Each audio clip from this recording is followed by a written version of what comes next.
So you left this comment on the video where I was acknowledging the passing of Archbishop Desmond Tutu from South Africa. And you said, I noticed you didn't mention Frederick Willem de Klerk, just in case you didn't know his name. When he passed in November of 2021. That's ironic, huh?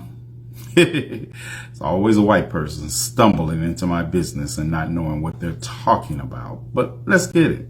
Yeah, F.W. de Klerk was the last white racist president of South Africa.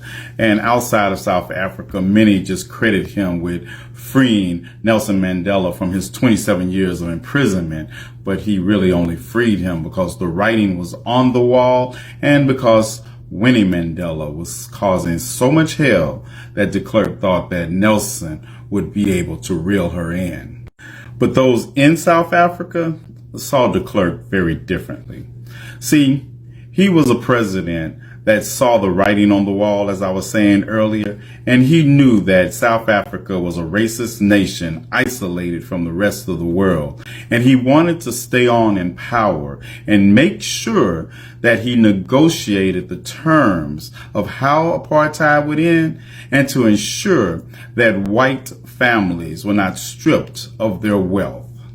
See, de Klerk wanted to also make sure that many of South Africa's crimes under apartheid went unpunished. And the year before his death, pause and read, he actually said that apartheid was not a crime against humanity because not too many people died. You can pause and read this.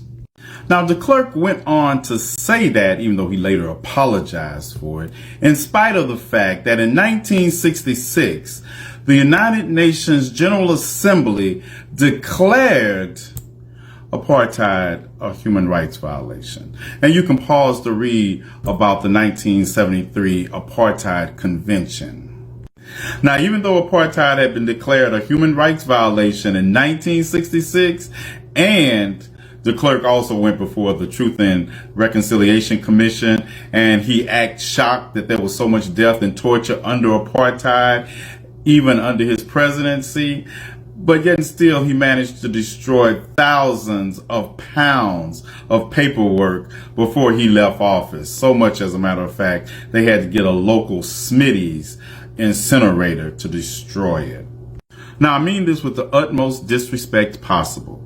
Motherfuck F.W. de Klerk, motherfuck his passing, motherfuck his Nobel Peace Prize, and more importantly, motherfuck you. How's that for irony?